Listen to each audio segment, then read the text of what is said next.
श्री स्वामी समर्थ. स्वामी महाराजांच्या कृपेने तुमच्या सर्व चांगल्या इच्छा मनोकामना पूर्ण हो. लवकरच नवरात्र उत्सव देखील सुरू होत आहे. हिंदू दिनदर्शिकेनुसार यावेळी अश्विन महिन्याच्या शुक्ल पक्षातील प्रतिपदा तिथीला 3 ऑक्टोबर रोजी दुपारी 12:18 सुरू होईल आणि शुक्रवार 4 ऑक्टोबरला रोजी पहाटे 2:58 समाप्त होईल. नवरात्रीच्या प्रतिपदा तिथीला मंत्रपठण आणि वैदिक विधींसह कलशात माता दुर्गेचं आवाहन केलं जातं. याला घटस्थापना असे म्हणतात. घटस्थापना मुहूर्त 3 ऑक्टोबरला सकाळी 6:15 7:22 असेल. आता या नवरात्रीच्या काळामध्ये 9 दिवसाचे रंग कोणते आहेत, कोणत्या दिवशी कोणत्या रंगाची साडी परिधान करावी, तसेच कोणत्या दिवशी कोणत्या देवीची पूजा करावी, तसेच रंगाचे महत्त्व काय याबद्दलची सर्व माहिती आपण आजच्या या व्हिडिओमधून जाणून घेणार आहोत. तत्पूर्वी तुम्ही चॅनलवरती नवीन असाल तर चॅनलला लाईक करा आणि सबस्क्राईब देखील करा. कमेंटमध्ये श्री स्वामी समर्थ किंवा ओम महालक्ष्मी देवी नमः लिहायला विसरू नका. हिंदू धर्मात शारदीय नवरात्रीला खूप महत्त्वाचं स्थान दिलं आहे. अश्विन महिन्यात शरद ऋतूतील सुरुवात होत असल्याने त्याला शारदीय नवरात्र असे म्हणतात.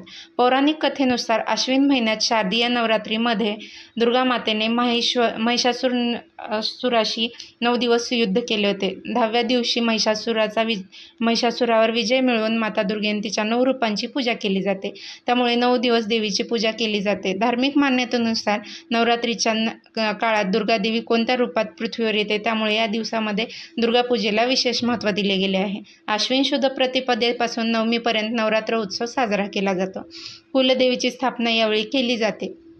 काही जणांकडून देवीची मूर्ती देखील प्रतिष्ठापित करतात, तर काही जणांकडे कलश मांडतात, त्याला घटस्थापना म्हणतात. एकदा घरामध्ये आपण घटस्थापना केली की ती पुढे 9 दिवस आपल्याला करायला लागते. या 9 रात्री देवीपुढे तेल किंवा तुपाचा अखंड दिवा प्रज्वलित केला जातो. त्रिकाल पूजा केली जाते, म्हणजेच दिवसातून 3 वेळा पूजा केली जाते आणि दुपारच्या पूजेनंतर 9 दिवस फुलांची माळ बांधली जाते. तसेच आपण 9 दिवसांमध्ये आपल्या घरामध्ये देखील घटस्थापना केली तर माता लक्ष्मीचा अखंड कृपा आपल्यावरती राहते. आपल्या घरामध्ये माता लक्ष्मी कधीच कसलीच कमतरता देखील भासवून देत नाही. तसेच या नवरात्रीमध्ये कुलदेवीचे दर्शन घेण्याचे देखील विशेष महत्त्व सांगितले आहे. आपण या नवरात्रीच्या काळात 9व्या माळीला किंवा 7व्या माळीला आपली जिथे कुलदेवी आहे त्या कुलदेवीच्या मूळ स्थानावर जाऊन तिचे दर्शन घ्यावे. कुलदेवीची ओटी भरावी.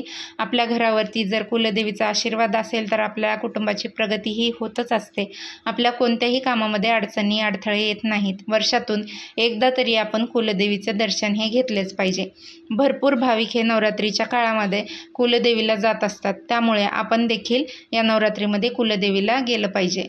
तर नवरात्रीचा पहिला दिवस आहे तो म्हणजे 3 ऑक्टोबर या दिवशी गुरुवार आहे. या दिवशी माता शैलपुत्रीची पूजा केली जाते. तसेच या दिवशी आपण पिवळ्या रंगाचे वस्त्र परिधान करावे. मग पिवळ्या रंगाची साडी असेल किंवा पिवळ्या रंगाचा ड्रेस असेल तर तो आपण या दिवशी आवर्जून परिधान करायचा आहे. तर पिवळा रंग हा ऊर्जेचा वाहक आहे. हा रंग आपल्याला उष्णतेची जाणीव करून देतो. ज्या लोकांना पिवळा रंग आकर्षित करतो त्यांना समजदार आणि जिज्ञासू वृत्तीने संपन्न व्यक्ती मानले जाते. तसेच पिवळा रंग हा भगवान विष्णूंना देखील अत्यंत प्रिय आहे. तसेच माता लक्ष्मी देखील पिवळ्या रंगाने आकर्षित होते. तसेच पिवळा रंग हा आपल्या गुरुग्रहाशी देखील निगडीत आहे. या रंगाचा आपला गुरुग्रह देखील बळकट होतो. त्यामुळे आपण पहिल्या दिवशी पिवळ्या रंगाची साडी असेल किंवा पिवळ्या रंगाचं वस्त्र असतील तर ते परिधान करावे. त्यानंतर दुसऱ्या दिवशी 4 ऑक्टोबरला शुक्रवार आहे. या दिवशी ब्रह्मचारिणी मातेची पूजा केली जाते. या दिवसाचा रंग आहे हिरवा रंग. हा रंग देखील खूप महत्त्वाचा आहे. हिरवा रंग हा आपल्या बुध ग्रहाशी निगडीत आहे. बुद्धीचा कारक असलेला हा रंग व्यापार, रंगभूमीच्या तसेच सिनेमा या क्षेत्रात विशेष यश मिळवून देतो. विद्यार्थ्यांसाठी हा सर्वोत्तम रंग आहे असे म्हणतात, कारण श्री गणेशाला देखील हिरवा रंग हा अत्यंत प्रिय आहे. हा रंग बुध ग्रहाचे प्रतिनिधित्व करतो. एकांताचा निर्देशक आहे. सर्वसामान्यपणे हिरवा रंग आवडणारी माणसं निसर्गप्रेमी, स्वप्नाळू, अस्थिर आणि आपल्याच मनाप्रमाणे वागणारी असतात. तसेच आता हिरव्या रंगाच्या आपण बांगड्या देखील परिधान करायच्या आहेत. हे जे काही नवरात्रीचे 9 दिवस आहेत त्या 9 दिवसांमध्ये आपल्याला हातामध्ये कमीत कमी 2 तरी काचेच्या बांगड्या घालायला हव्यात. तसे तर तुम्ही एका हातामध्ये 6 आणि दुसऱ्या हातामध्ये 7 अशा हिरव्या काचेच्या बांगड्या परिधान कराव्यात. आपल्या हातामध्ये जर बांगड्या असेल तर आपल्याला घरामध्ये देखील नकारात्मक ऊर्जाही येत नाही, बांगड्याच्या आवाजानेही नकारात्मक ऊर्जा ही आपल्या घरातून निघून जाते असे सांगतात. तसेच हातामध्ये जर बांगड्या असल्या तर महिलाचे आरोग्य देखील व्यवस्थित असते. त्यामुळे आपण हिरव्या काचेच्या बांगड्या या घालायच्या आहेत. अगदी तुम्ही ऑफिसला जात असाल किंवा बाहेर काही कामासाठी जात असाल तरी पण आपण हातामध्ये अगदी 2 बांगड्या तरी सुद्धा घालायच्या आहेत. अगदी तुम्हाला रोज बांगड्या घालणे जर शक्य नसेल तर कमीत कमी आपण या नवरात्रीच्या 9 दिवसामध्ये तरी हातामध्ये बांगड्या या ठेवायला पाहिजेत. आता त्यानंतर तिसरा दिवस म्हणजेच 5 ऑक्टोबर शनिवार या दिवशी चंद्रघंटा मातेची पूजा केली जाते. या दिवसाचा शुभ रंग आहे हा करडा रंग म्हणजेच राखाडी रंगाची साडी आपण या दिवशी परिधान करू शकता. आता करड्या रंगाची साडी आपण सहसा परिधान करत नाहीत, पण या नवरात्रीच्या काळामध्ये आपण करडा रंग म्हणजेच राखाडी रंगाची साडी जरूर परिधान करावी.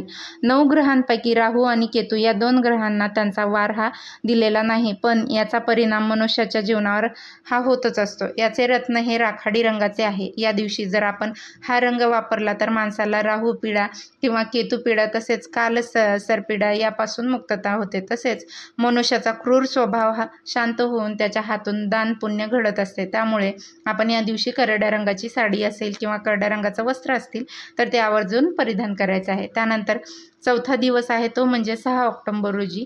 या दिवशी कुष्मांडा मातेचे पूजन केले जाते. तसेच या दिवसाचा शुभ रंग आहे तो म्हणजे नारंगी रंग. आता नारंगी रंगाची साडी देखील भरपूर महिलांकडे असते. भगवा रंग हा उत्साहदायी असल्याने आपल्याला दुःखातून बाहेर काढतो. काही कारणाने उदास व निराशेच्या गर्तेत अडकलेल्या माणसांच्या आजूबाजूला हा रंग वापरल्यास त्याचा सकारात्मक परिणाम तुम्हाला नक्कीच दिसून येईल. विशेषतः एखादी व्यक्ती आजारी असेल किंवा शारीरिक त्रास होत असेल तर त्या व्यक्तीच्या देखील तुम्ही या रंगाचं वस्त्र परिधान करायला देऊ शकता. नारंगी रंग हा माता लक्ष्मीला देखील आवडतो. तसेच आपले ध्वज देखील नारंगी रंगाचे आहे. त्यामुळे आपण या दिवशी नारंगी रंगाचे वस्त्र जरूर परिधान करावे. त्यानंतरचा 5वा दिवस आहे तो म्हणजे 7 ऑक्टोबर. या दिवशी सोमवार आहे. या दिवशी आई स्कंद मातेची पूजा केली जाईल आणि या दिवशी आपण पांढऱ्या रंगाची वस्त्र परिधान करायची आहेत. पांढऱ्या रंगाची साडी असेल किंवा पांढऱ्या रंगाचा ड्रेस असेल तर तो आपण परिधान करू शकता. आता पांढरा रंग आवडणाऱ्या व्यक्ती आपल्याला फार कमी बघायला मिळतात. शुद्ध आणि स्वच्छता, पवित्रता आणि सरळपणा, चांगुलपणा, निरागसपणा म्हणजेच पांढरा रंग. पांढरा रंग हा स्वच्छता आणि निर्मळता याचं प्रतीक मानलं जातं. आता त्यानंतर 6वा दिवस हा आहे. त्या दिवशी 8 ऑक्टोबर मंगळवार आहे. या दिवशी कात्यायनी मातेची पूजा केली जाईल. या दिवशी आपण लाल रंगाचे वस्त्र परिधान करावे. हिंदू धर्मानुसार लाल रंग उत्साह, सौभाग्य, उमंग, धैर्य आणि नवीन जीवनाचं प्रतीक आहे. लाल रंग तीव्रतेचे देखील प्रतीक आहे. हा रंग अग्नी आणि मंगळ ग्रहाचं देखील प्रतिनिधित्व करतं. हिंदू धर्मात विवाहित महिला लाल रंगाची साडी आणि हिरव्या रंगाच्या बांगड्या घालतात. देवी लक्ष्मीला देखील लाल रंग आवडतो. माता लक्ष्मी लाल वस्त्र परिधान करते आणि लाल कमळावर विराजित असते. त्यानंतर 7व्या दिवशी म्हणजे 9 ऑक्टोबर बुधवार या दिवशी माता काल रात्रीची पूजा केली जाते. या दिवसाचा रंग आहे निळा. आपण निळ्या रंगाचे वस्त्र या दिवशी परिधान करावे. हा रंग शनी, राहू, केतूचं प्रतिनिधित्व करतो. यामध्ये कोरे सामावलेले असतात. हा रंग न्यायाचे देखील प्रतिनिधित्व करतं. तर त्यानंतर आता म्हणजेच नवरात्रीचा 8वा दिवस. या दिवशी 10 ऑक्टोबर वार गुरुवार आहे. या दिवशी माता सिद्धदात्रीची उपासना पूजा आपण करावी. या दिवसाचा शुभ रंग आहे गुलाबी. आता गुलाबी हा रंग प्रत्येक महिलेला आवडत असतो आणि प्रत्येक महिलेच्या कपाटामध्ये 2 किंवा 3 गुलाबी रंगाच्या साड्या ह्या असतातच. काही लोकांच्या म्हणण्यानुसार गुलाबी रंग हा आनंदाचं प्रतीक आहे आणि गुलाबी रंग बघितल्यानंतर त्यांना शांत आणि आनंदी आणि समस्या नसलेले आयुष्य जाणवतं. तर गुलाबी रंगामुळे एकटेपणा कधीच जाणवत नाही असंही म्हणतात. त्यानंतर नवरात्रीचा 9वा दिवस आहे. या दिवशी 11 ऑक्टोबर शुक्रवार आहे. या दिवशी माता महागौरीची पूजा केली जाते. आपण या दिवशी शुभ रंग आहे जांभळा रंग. जांभळ्या रंगाची साडी किंवा वस्त्र आपण या दिवशी परिधान करायचं आहे. आता 9 दिवसाचे 9 रंग झाले. आता त्यानंतर 12 ऑक्टोबर या दिवशी शनिवार आहे. या दिवशी विजयादशमी म्हणजेच दसरा आहे. या दिवशी तुम्हाला आवडेल त्या रंगाचे वस्त्र तुम्ही परिधान करा.